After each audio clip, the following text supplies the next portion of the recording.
ఇప్పుడు no cost cough syrup తో 60 రూపాయల విలువ గల ఇన్హేలర్ పూర్తిగా ఉచితం. దెబ్బకి దగ్గు జలుబు మాయం. సూర్యాపేటలో సంచలనం సృష్టించిన భారీ బంగారం చోరీ కేసులో పోలీసులు పురోగతి సాధించారు. యూపీకి చెందిన ముఠా పనిగా గుర్తించారు. ఇందుకు సంబంధించి సీసీ ఫుటేజ్లను సేకరించారు. త్వరలోనే నిందితులను పట్టుకుంటామని చెబుతున్నారు పోలీసులు. సూర్యాపేటలోని ఎంజీ రోడ్లో ఉన్న సాయి సంతోషి జ్యువెలరీ షాప్లో ఎన్నడూ లేని విధంగా చోరీ జరిగింది.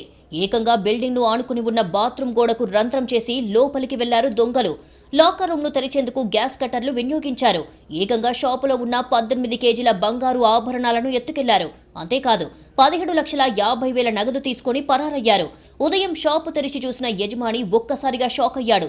పోలీసులకు ఫిర్యాదు చేశాడు. ఈ కేసులో రంగంలోకి దిగిన పోలీసులు క్లూస్ టీంతో ఆధారాలు సేకరించారు.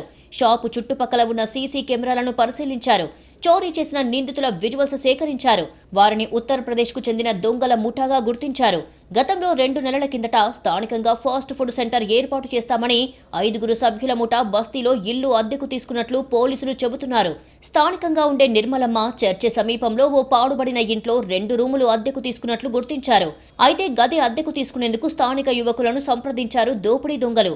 అయితే సీసీ ఫుటేజ్లో లభించిన నిందితుల దృశ్యాలను చూపించి స్థానికుల యువకుల వద్ద కన్ఫర్మేషన్ తీసుకున్నారు పోలీసులు. వారు కూడా నిందితులను గుర్తించినట్లుగా చెబుతున్నారు. చోరీ చేయడం కోసం నిందితులు పక్కా రెక్కీ చేసినట్లుగా పోలీసులు చెబుతున్నారు. దొంగతనం జరిగిన రాత్రి జ్యువెలరీ షాపు సమీపంలోని కిరాణా షాప్లో వాటర్ బాటిల్స్, గుట్కా ప్యాకెట్లు కొనుగోలు చేసినట్లుగా గుర్తించారు. ఇక చోరీ కోసం పక్కా స్కెచ్ వేశారు. బాత్రూం వెనక వైపు ఉండడం, ఆ ప్రాంతమంతా నిర్మానుష్యంగా ఉండడం దోపిడీ దొంగల ముఠాకు కలిసి వచ్చిందే.